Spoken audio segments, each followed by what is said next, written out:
Welcome to the 14th Annual Visiting British Student Debate Program at Prince George's Community College. I'm Dr. Melinda Frederick, Professor of Political Science here at the college, and I have the pleasure of coordinating this year's event. This annual event is made possible through our collaboration with the National Communication Association, Committee for International Discussion and Debate, and English Speaking Union, who sponsor visiting British student debaters at 2- and 4-year colleges and universities throughout the nation every fall. The debaters are brought here to our college through the generous support of the International Education Center, the Division of Liberal Arts, and the Honors Program. I'd like to now introduce our guest debaters. James Barras is a physics graduate from Warwick College who got sucked into the black hole of debating in his first year and never looked back. James has been an active member of the Warwick Society for 4 years. He's participated in public debates, helped run competitions, and competed as Warwick A at the European Union Debating Competition in 2016. When not debating, James has taken up writing and technology as an editor at The Globalist, as well as being a publicity officer for the student-run Warwick think tank. He's currently caught between reading about Rawlsian theories of justice and quantum computing. Thank you very much. Welcome, James. All right, and now David Jones. David is a graduate of the University of Wales. David has a great deal of experience in coaching of debate and public speaking. He started debating while at the University of Wales. He's won 7 competitions and been a finalist at almost 50 others. Professionally, debating is a big part of David's everyday life as a management consultant, where he regularly has to brief and debate strategic issues relating to the telecoms market. Recently, he made televised appearances on the British Television Speaks debate show and in front of the House of Commons Select Committee hearings. Please welcome David and James. All right. At this time, I'd like to introduce Professor Ennis Allen, Interim Chair of the Department of Communication and Theater, who will facilitate the debate today. Ennis?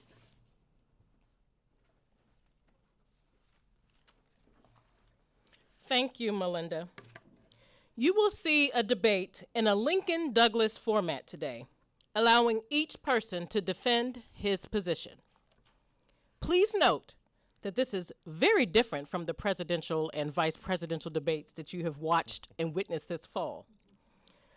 These debaters will stay on topic. I want to take note that what you hear today is not necessarily their opinions. They are here to debate the topic. Following the debate, we will ask the audience to vote for who you think made the best argument. We'll use the clap-o-meter. The proposition to be considered today is, this House resolves that open borders do not undermine political security or economic prosperity.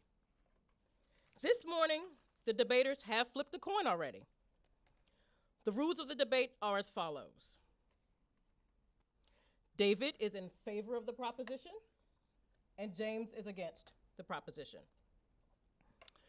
The proposition will take 8 minutes, and then at which time the next person will come and do a cross-examination, which will take 3 minutes. Gentlemen, we will be timing you. After that time, we will do a 4-minute summary for each section. You may set your phones. We'll also hold up a notice of 2-minute and 1-minute warnings as an alert to you. David, you may come to the podium. Thank you very much.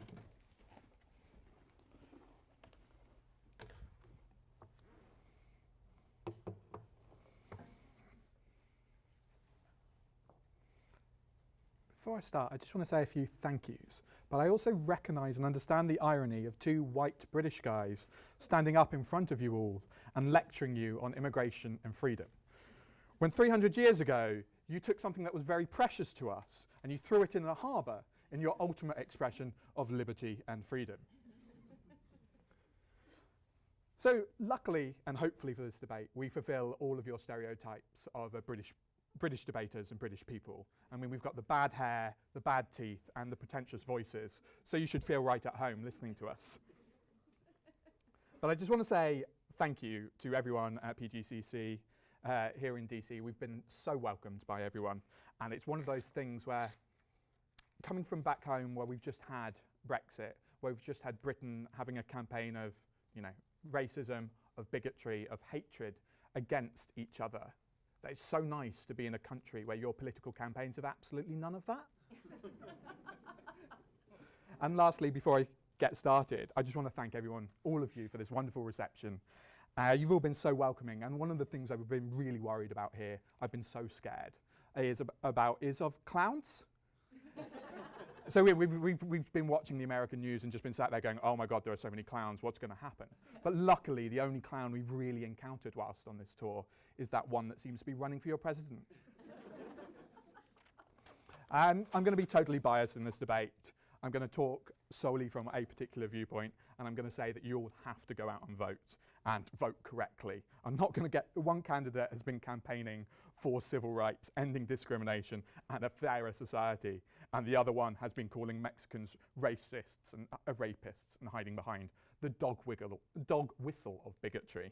Please go out and vote, and please do it properly. So where do we stand on side proposition? This is where I'll start the debate. We stand on side proposition for a completely open-bordered society. No checks on who can and cannot enter the country, either from Canada, from Mexico. We're perfectly happy for the US to support sending ships to countries where people want to come in and join the USA from. We think principally it's a just way of organising a society to say that you stand for liberty and freedom, to help people who may not exist in those scenarios to gain those scenarios. We think we're quite happy with anyone coming in from Mexico, anyone coming in from Venezuela, anyone coming in from literally anywhere. And the USA in this should encourage immigration, should provide food, transport and shelter for anyone who wants to come to this country, and provide education.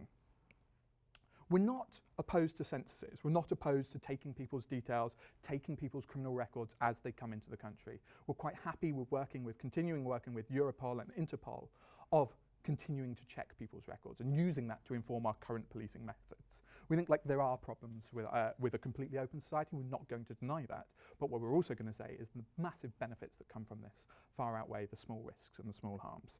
And the fact that current policing methods work so well in an open border society like Europe is one in which that you should try and encourage and emulate. So what am I going to talk about today? I'm going to talk about three things. I'm going to firstly talk about why it's a principally just system. I'm going to secondly talk about economics and why economically it is the best answer. And lastly, I'm going to deal with the issue of security.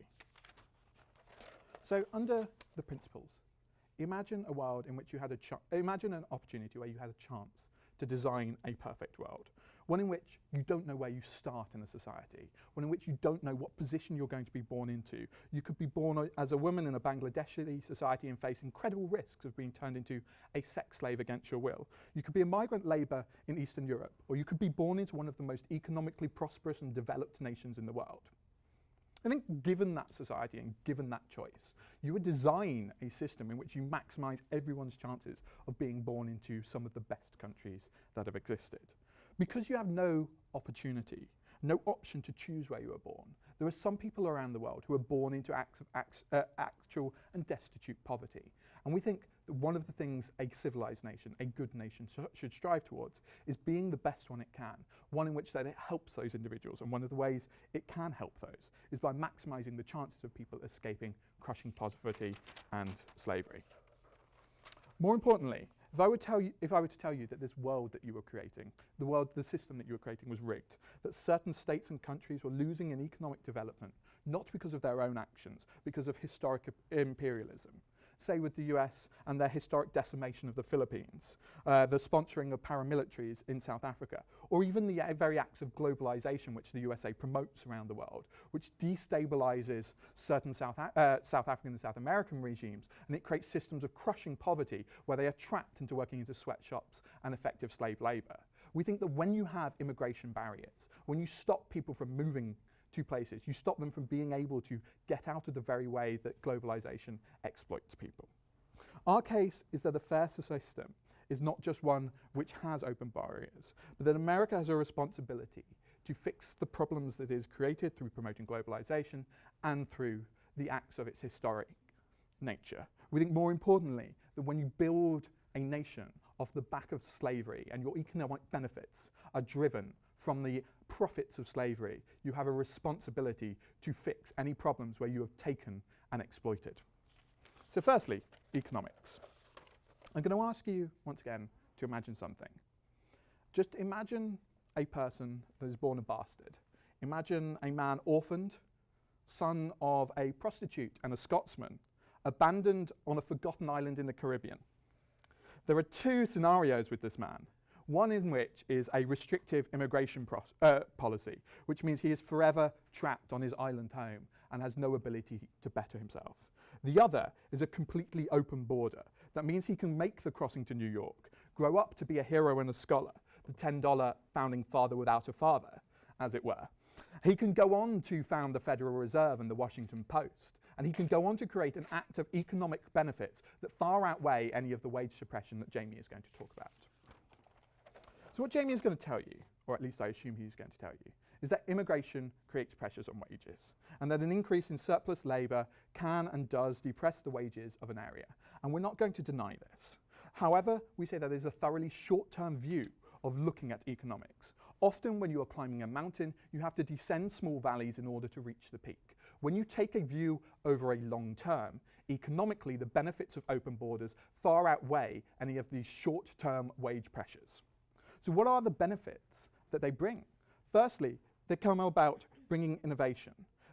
Often within societies with closed borders, there are closed viewpoints, and a very limited selection of views and ideas circulate within that society. As you open the borders, you allow more people in with more backgrounds and more ideas to perpetuate a different stereotype, perpetuate a different way of thinking. Steve Jobs was originally the son of Irish migrant labourers, and he brought across the idea of a usable computer, a computer for everyone that everyone can understand, and has built an economic powerhouse that employs many, many thousands and gives so much access to the internet to many, many thousands of others. Any of those wage pressures that they talk about never take into account the massive benefits that each immigrant community brings, whether it's in terms of starting small and generating a restaurant and starting employment that way, or it's about bringing the big ideas and changing the current way societies operate. More importantly, we say that whilst it does suppress the wages of an individual, it can also suppress the cost of goods. So because there is a downward pressure on wages, there is also a downward pressure on the cost of things that those things are making, which means that everyone in that society then has access to cheaper things, like cheaper food subsidies, cheaper foods, cheaper technological equipment. So we think if the wages are a downward pressure, then you also have to accept that that is a benefit that comes from it. Lastly, because the debate also talks about security, we say there is a risk with our policy, that letting in terrorists is a danger. However, what we say is the much greater risk is turning away immigrants, because that leaves them exposed to radicalization.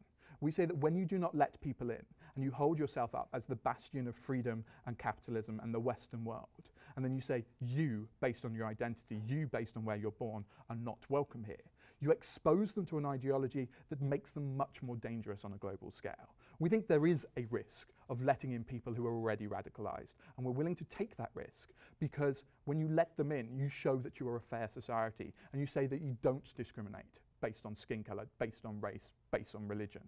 When you turn them away on those very factors, you do the action that the extremist groups want you to do. You radicalize them, you turn them against the West, and you make them attack. We think immigration restrictions, lastly, give a veneer of acceptability to racism. In Brexit, we needed a quota, and that was really a way of saying that we hate Muslims, we hate immigrants, and you give a legitimacy to those acts of hatred. With that, ladies and gentlemen, I beg you to propose this motion. Thank you, David. Oh, I gotta do. Where are people standing for cross-acts? You're going to stand here for Cool. cross-examination.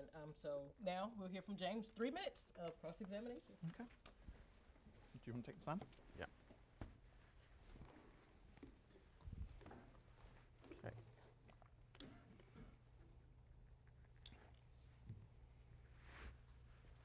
Okay, because it seems unclear from David's case precisely what it is that he stands for, because he's talked a lot about America, but he's also talked about principles. Like to hear, do you think it is the case that there should be open borders globally between all nations in the globe in principle? I think, in principle, America should act as a country that stands on principle. I think the debate we were asked to discuss is whether America as a country should have open borders. Yes, there is a case for the rest of the world having open borders as well, but we think that that is not the debate we've been asked to have, and Jamie's going to try and deride you and send you off on a path that means this debate is less clear and less realistic and less relevant to all of you. I think you're precisely the person that's being unrealistic when you assert that you have this overriding principle, and yet this principle only seems to apply to America. That's not in the actual wording of a motion. Do you think that reality, realism, should override the principle? Yes. Cool. Thank you very much. That's exactly what I needed to hear. So, next point then. So, are you claiming in your substantive material that the thing that you need most to reduce poverty is more innovation? I'm claiming that one of the factors that helps to reduce poverty is innovation. It is not the sole factor. So to get innovation, what is it that you think that you need from individuals, from a nation? I think you need a strong education system. I think you need a social safety net, both of which the United States have. I also think you need to have an environment in which promotes the open discussion of ideas like what we're doing at the moment. So you think that it's important in a nation that wants to have innovation that you have an educated population and open discussion? Not necessarily. Steve Jobs wasn't a person who originally went to university. There are hundreds of thousands of innovators across the United States and globally who have ideas that are different from the status quo. We think the big part of innovation isn't so much whether you have an education or not, although it does help. It is the fact that you're able to critique and understand and provide an alternative viewpoint. So essentially what you're saying is that large amounts of people who are coming to America as immigrants actually have incredibly important, innovative ideas, and those are essential to things like growth. Some of them do. Yeah. Yeah, cool. I think that's actually as much as I need in terms of cross-examination.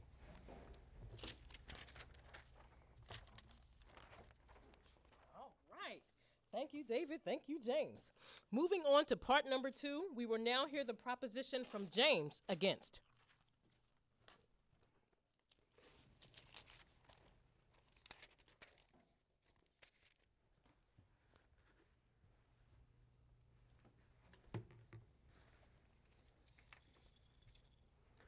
So the problem that we have here in this debate is that David talks in statics. David talks as if the world cannot be changed and exists in the way that it currently does, has existed in that way, and will continue to exist in that manner forever. We say that poverty does not have to exist. The point is that that you have to start from where we are currently, from the present world, from the real world, and ask how do you move from that world to a world in which we can solve the problems that we actually have? How can we eliminate poverty? How can we expand freedom?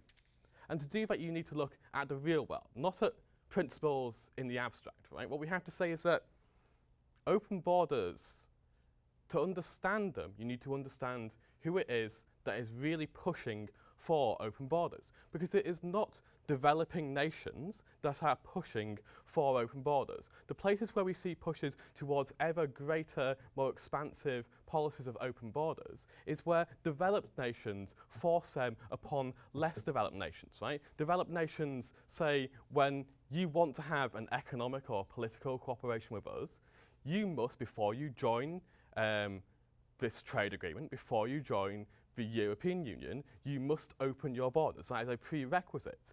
And developing nations don't want that. Developing nations resist that. But because of the economic and political dominance that developed nations have, they cannot resist that demand, right? This is important. It's important because it makes clear that open borders have served most of all to enrich corporations and oligarchs, but instead to impoverish developed nations and the working classes of all nations, and to fuel racist rhetoric and abuse in the developed nations where this immigration exists. Let me explain why that's the case. Firstly, because of a brain drain, right?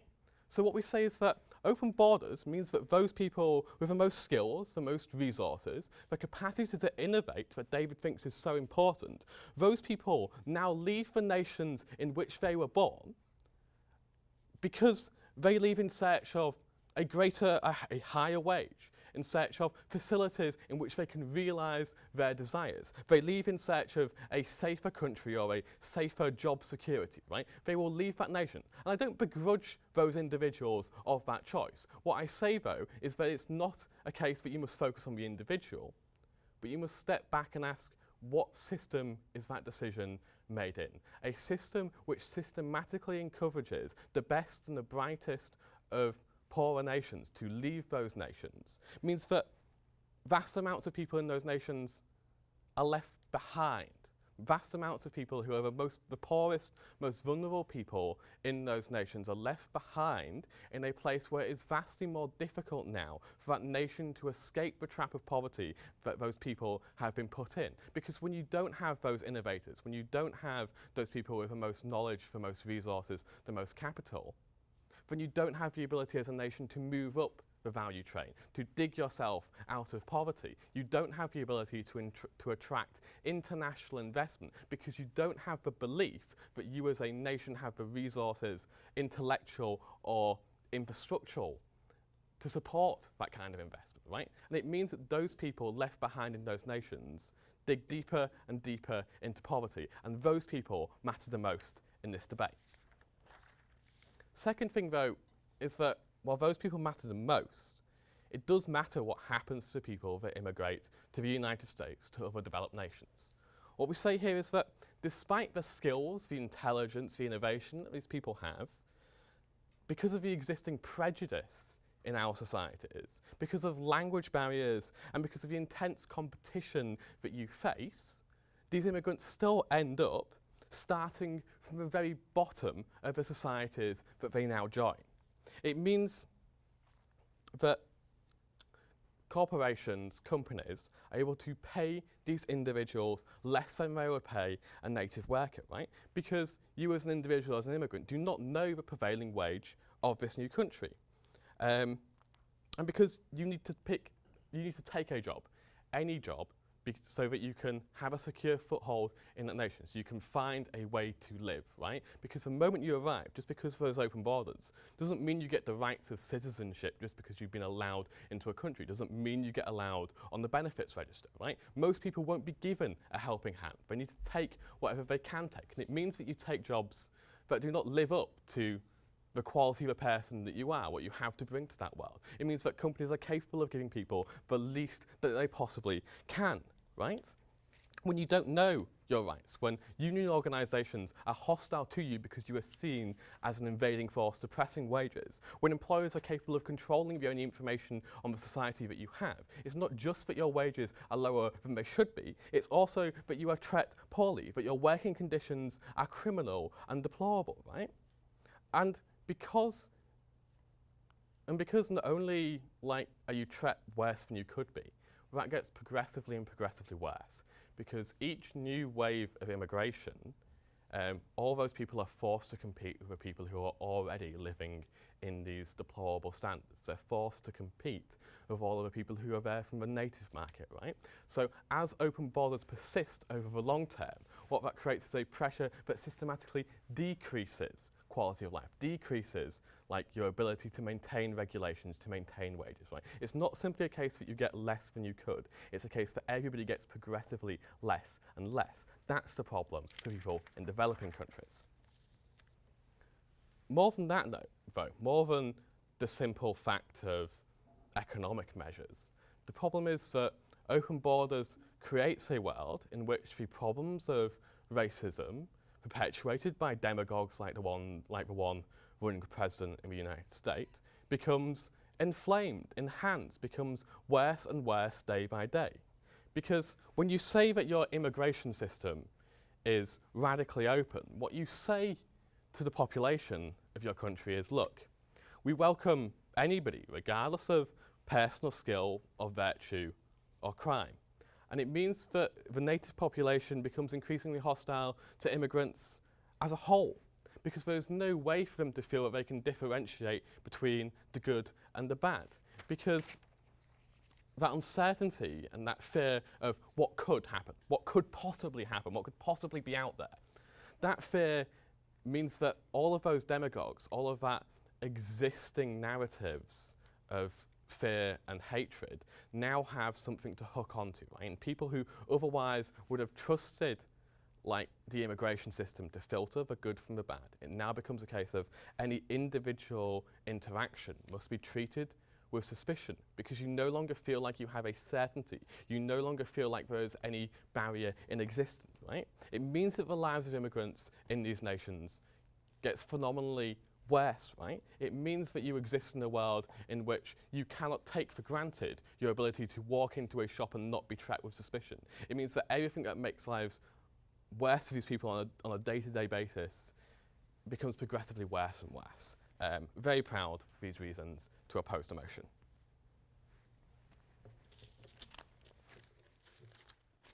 Thank you, James. All right, David, are you ready for the cross-examination? Right. Yep.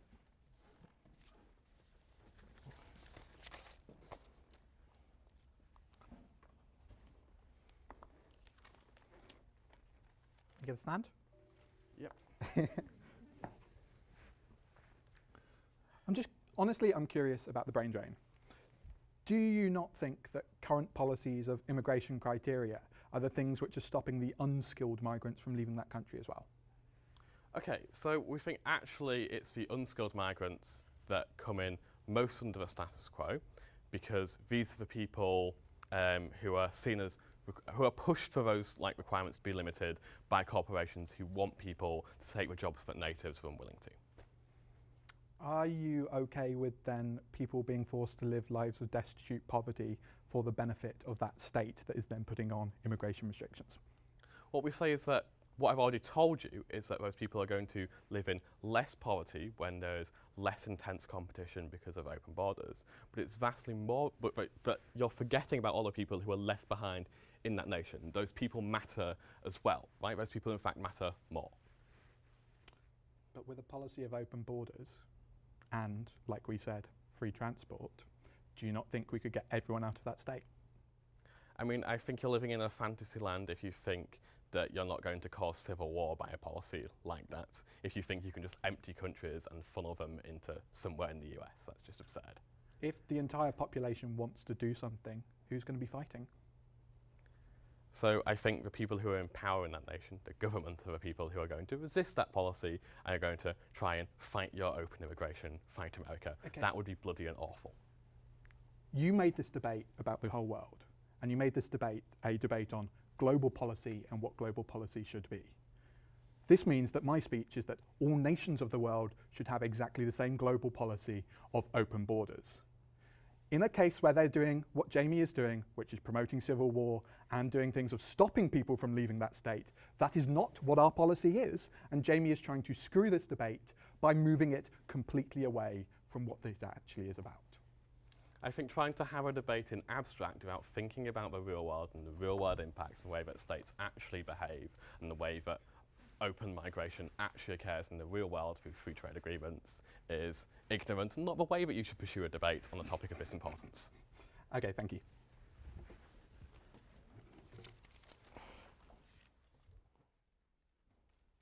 Thank you, gentlemen.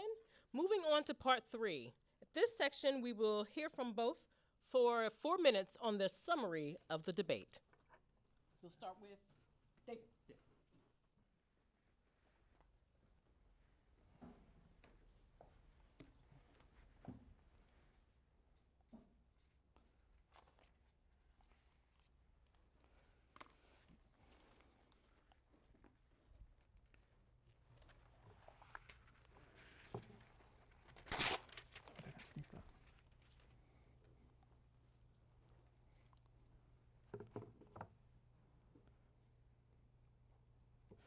It's important to note that at no point does Jamie ever deal with the economic prosperity that comes from open borders within Western nations. It's also important to note that Jamie completely ignores the radicalization effect that occurs when you turn people away based on certain arbitrary criteria that they have no ability to decide. On those grounds alone, this debate falls into our hands. But Jamie changes the debate, and he wants to ask us to consider the current world. Start from the current world, a world in which 25% of the global population live under the poverty line, where every year 22 million people die of malaria for lack of a $2 safety net. What Jamie says is for these countries, borders and immigration restrictions are needed to stop people from escaping that, so those states can be allowed to grow, and so those states can be allowed to flourish. What he is saying is that these are the people that should be trapped in a life of poverty. These are the people who should face the health threats, the security threats that come from existing in a failed or a failing state. What we say on our side is that this isn't a world we want to live in. We want a world where everyone is able to leave those states. Everyone is able to have the freedom and the benefits that you guys have here. And if he had listened to my speech, he would have heard me talk about where we'd be providing as much transport as necessary to enable people to leave these states. We are quite happy to have states in them where no one lives whatsoever. Jamie wants people to be trapped in those states in order for the betterment of those people.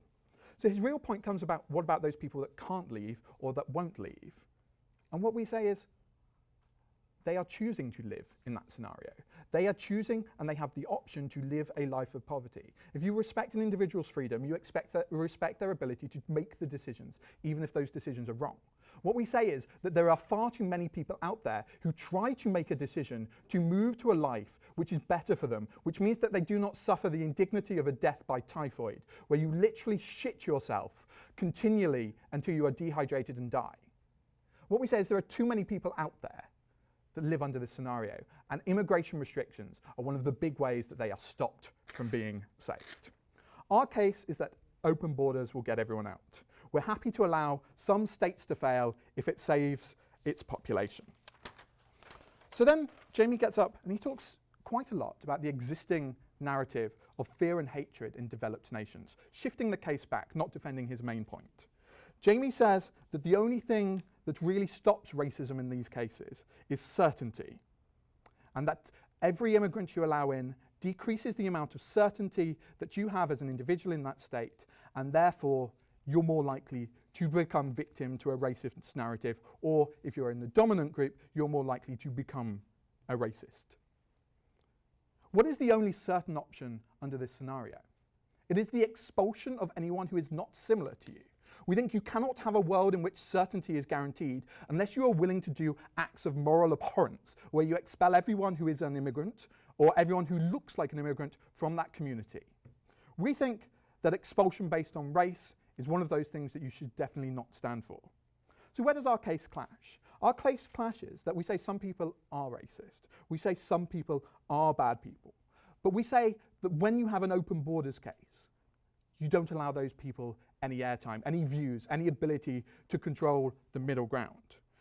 We say that when you allow the debate to be about borders, when you allow the debate to be about immigration restrictions, what you allow these people to do is to have that veil, that cloak, that everything they are doing has a certain level of legitimacy. So when Donald Trump talks about building a wall, it is about safety, rather than it is about these Mexicans are not welcome. We think that when that occurs, then you expose that message to much more people, to much greater people.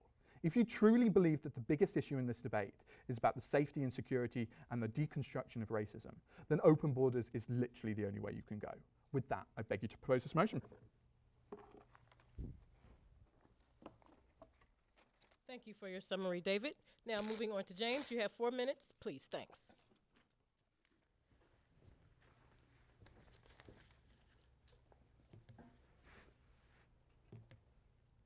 I almost don't know where to start. Like, David's living in a fantasy land here.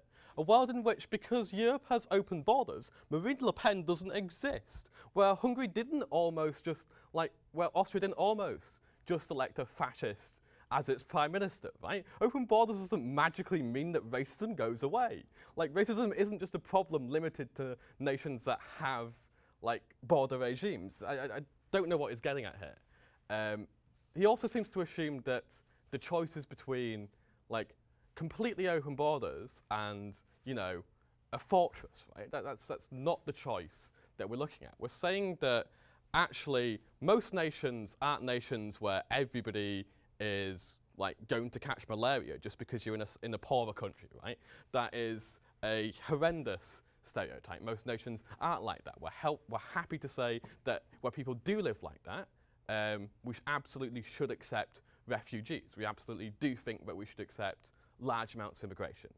What we think is that, and that also deals with the whole radicalization stuff as well. That's nonsense. We're not saying that we're just going to keep everybody out. The point is, like, in the mind of an individual who is concerned about immigration, there is a radical difference between when you say somebody has made a judgment about a criteria upon which we can say there are good people and there are bad people, or nobody has made a decision at all, right? When you say nobody has made a decision at all, that creates a world in your head where anything can happen, right? It radically changes the way that you think about it, because that's a binary choice, right? It's not a continuum, right? When you say there's something or nothing, that big change makes a big difference to the way that you think. That's why the discussion about racism that I had before is so important. Now, David is also living in a fantasy land when he tells you that, you know what, we're just going to empty nations of all of the people that live in them. That's just not something that even in the best possible world could ever happen. That's not part of what this debate should be about.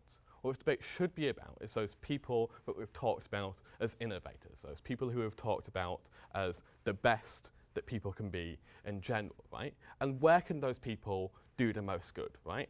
Those people can do the most good where they're helping lift people out of poverty, where they're helping to build a better nation, not where they're trapped in poverty, like in the bottom rungs of society in America, where they're treated like shit for being immigrants, where they earn no wage, where they have no ability to turn that innovative mindset into changing the real world, right? When you're put down in one country, or you can build another country up, the choice is clear and stark, right? We say that we choose systems in this debate, and the system we should choose is the system that affects the real world in the best way. It is the system that allows problems of the real world, of poverty and underdevelopment, to be resolved, to be fixed. And the best way to do that is to say that actually, it should not be the case that developed nations force upon developing nations a regime of free movement, a regime in which their best and their brightest are siphoned off. It should be the case that those nations can determine their own destiny, can build themselves up and better themselves.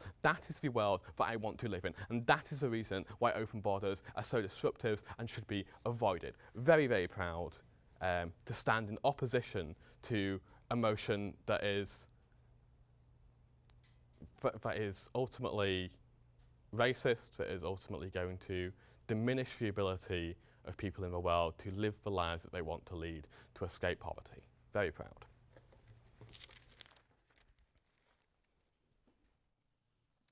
Thank you, gentlemen.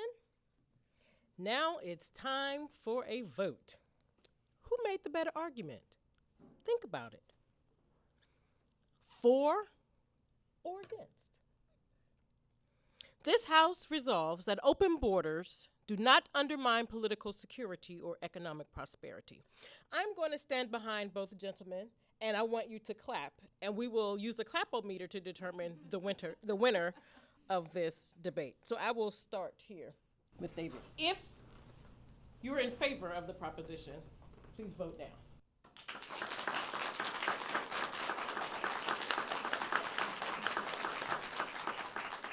Thank you. If you are against the proposition, please clap.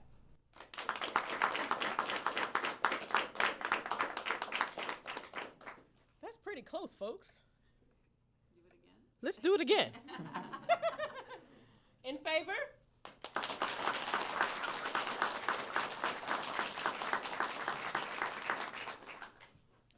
Against?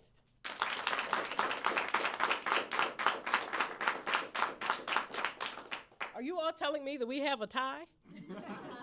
I think so. Well, let's give these gentlemen a round of applause.